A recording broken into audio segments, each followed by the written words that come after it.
मस्जिदों में बरकतन दूसरी सबसे बड़ी मस्जिद है मस्जिद नबवी। वो मस्जिद हिजरत के बाद उसकी बुनियाद डाली गई। तकरीबन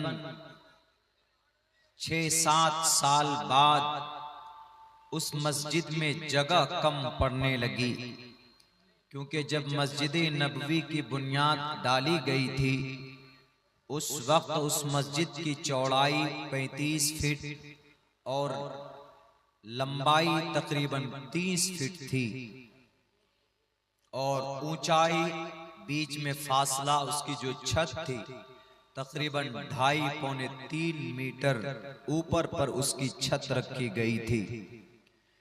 छत लकड़ी खजूर के टहनियों से उसकी छत बनाई गई थी, यानी बिल्कुल कच्ची छत।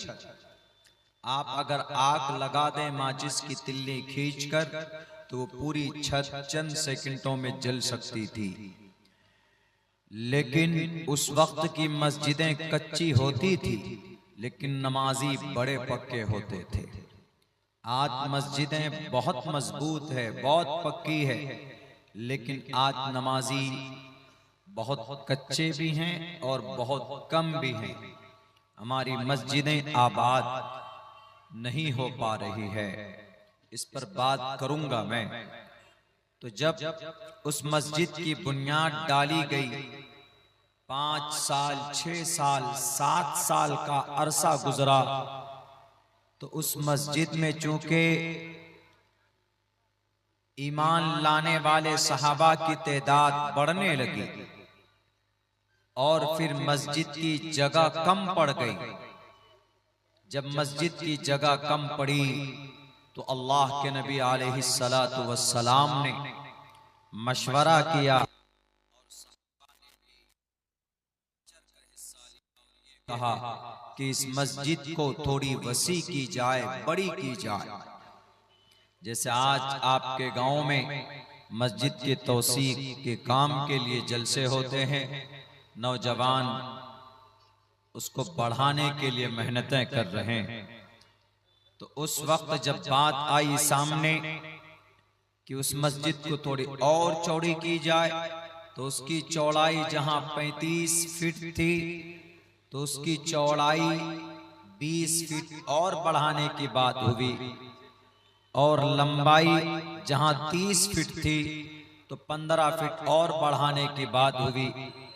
तो जो जमीन थी, जो बाकी और जमीन जो बढ़ी बात में, तो हजरत उस्मान रजी अल्लाह ताला अन्हु उन्होंने टोटल जमीन को खरीद कर मस्जिद में वक्फ किया, मस्जिद में दान दिया कि लीजिए।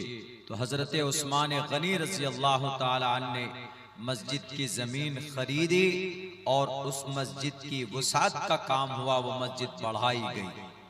इसी तरीके पर हर एक जमाने में हजरत उमर फारूक के जमाने में वो मस्जिद बढ़ी और इसी तरह आगे बढ़ते गए हजरत उस्मान के दौर में और दिगर सहाबा और दिगर बाद में आने वाले मुस्लिम हुक्मरानों ने उस मस्जिद की तौसी का काम किया।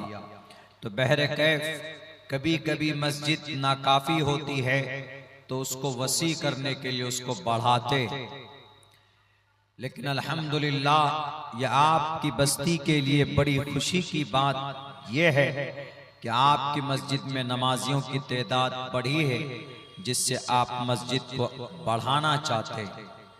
बढ़ाइए और बढ़ाइए ताकि कल क़यामत में सीना तान कर कह सकें कि अल्लाह ऐसे फसाद और ऐसे बिगाड़ के वक्त में हमने मस्जिद बड़ी इसलिए की क्योंकि हमारे नमाजी बढ़ गए थे। तो ये आपका अमल, आपकी मस्जिद के अंदर तौसी का काम, ये कल क़यामत में मुमकिन है अगर आपकी नीयत सही हो तो ये निजात का जरिया भी आपके लिए बन सकता।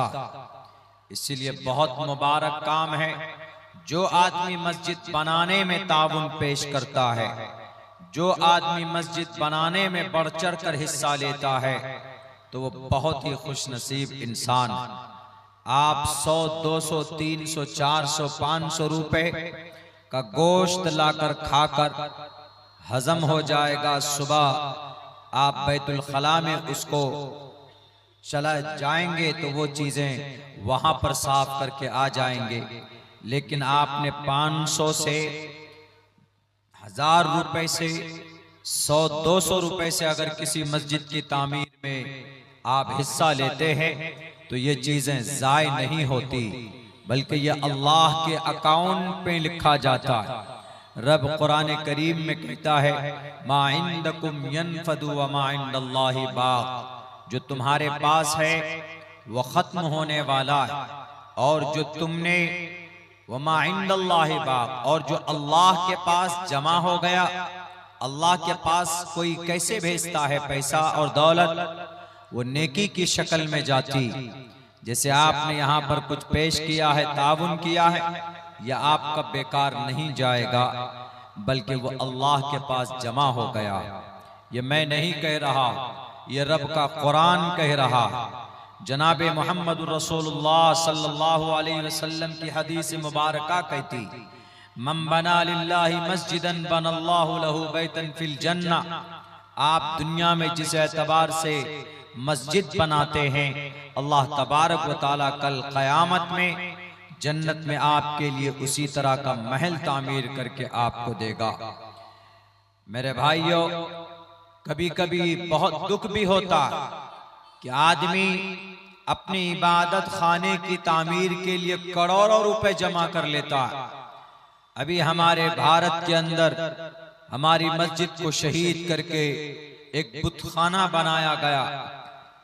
तकरीबन 5000 करोड़ रुपए जमा हुए बनाने के लिए उस मंदिर को, जिसको राम मंदिर बोलते हैं। बाबरी मस्जिद थी पहले, वहां पर उसको शहीद करके ये पैसा दान के पैसा दान करके वो पैसे आए। हालांकि मंदिर बनाने पर कल क़यामत में कोई अज्र है? कोई अज्र नहीं है, न वेदों में है, न राम मंदिर के मानने वालों की किसी शास्त्र के अंदर है कि तुम अगर तुम मंदिर बनाओगे तो तुमको स्वर्ग के अंदर कोई बड़ा मकाम मर्तबा दिया जाएगा। लेकिन मस्जिद बनाने पर जरूर है, मस्जिद बनाने पर उनके ग्रंथों में भी है कि हेतु वो ब्रह्मगतिस्तांति सत्संगतिर्दान विचारतोषा। कहा गया है कि ईश्वर के नाम को जपने के लिए जो जिस जगह पर सत्संग की जाती है, यानी ईश्वर की इबादत की जाती है, वो जगह काबिल मुबारक है, इसलिए कि उस जगह पर इंसान को शांति मिलती। उस जगह पर इंसान को, जिस जगह पर ईश्वर का नाम लिया जाए वो जगह अमन की जगह है। जिस जगह पर परमात्मा का नाम जपा जाए। और मस्जिद में हम लोग क्या करते? मस्जिद में हम लोग सिर्फ अल्लाह का नाम लेते, मस्जिद में सिर्फ हम लोग अल्लाह की इबादत करते, दूसरा और कोई काम मस्जिद में नहीं होता। यानी अल्लाह की बंदगी के लिए, अल्लाह तबारक व तआला ही के ताल्लुक से उनकी किताबें सुनने, सुनाने, पढ़ने, पढ़ाने के लिए मदारिस बनते हैं, मकातिब चलाए जाते हैं। बल्कि अल्लाह के नबी अलैहिस्सलाम ने मदीनतुल मुनव्वरा में बैठकर वहां के पत्थर पर बैठकर मोहम्मद अलैहिस्सलातु वस्सलाम ने दुनिया के तमाम उमूर के फैसले किए। सियासत हो, समाजी काम हो, मिल्ली काम हो, कौम के लिए अगर कोई भी काम होता था तो आप अलैहिस्सलातु वस्सलाम वहीं मस्जिद नबवी पर बैठकर वो काम अंजाम देते थे। यहां तक कि सहाबाए किराम को जंग में भेजने का काम उसी मस्जिद नबवी से हुआ करता था, मस्जिद से होता था। निकाह भी हो तो मस्जिद में हो, दीनी कोई भी मशवरा हो तो मस्जिद में हो, हमारे बच्चों की तालीम का बंदोबस्त मस्जिदों के अंदर हो। दुनिया को नहीं मालूम तो मालूम होना चाहिए कि दुनिया का सबसे पहला मदरसा अगर कहीं पर था तो मस्जिद के अंदर था, जिसको आज दुनिया अस्हाब सुफ़ा, मदरसा सुफ़ा, जो मस्जिद नबवी के बिल्कुल करीब में एक चबूतरा बना दिया गया था पत्थर का, तो सहाबा कराम वहीं पर बैठकर कुरान को सीखते थे। अल्लाह के नबी पर जो हदीस नाजिल होती थी उसको याद किया करते थे, और जो सहाबा दूर से आते तो वो वहीं पर रुकते थे, क़याम करते थे, और उसी से जो सहाबा पहले से कुरान और अहादीस की जो जानकारी होती थी वो उनसे सीखा करते थे। आज हम लोग मस्जिद से अलग हो गए।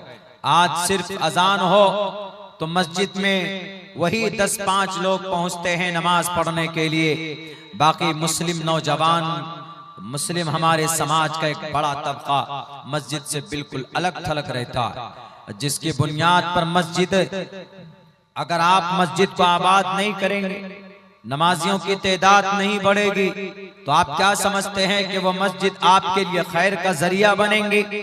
जब मस्जिदें आबाद नहीं होती है तो मस्जिद के दिल से पूछो, उनके दिल से हो सकता है आपके तबाही और बर्बादी के लिए कोई आह निकलती हो।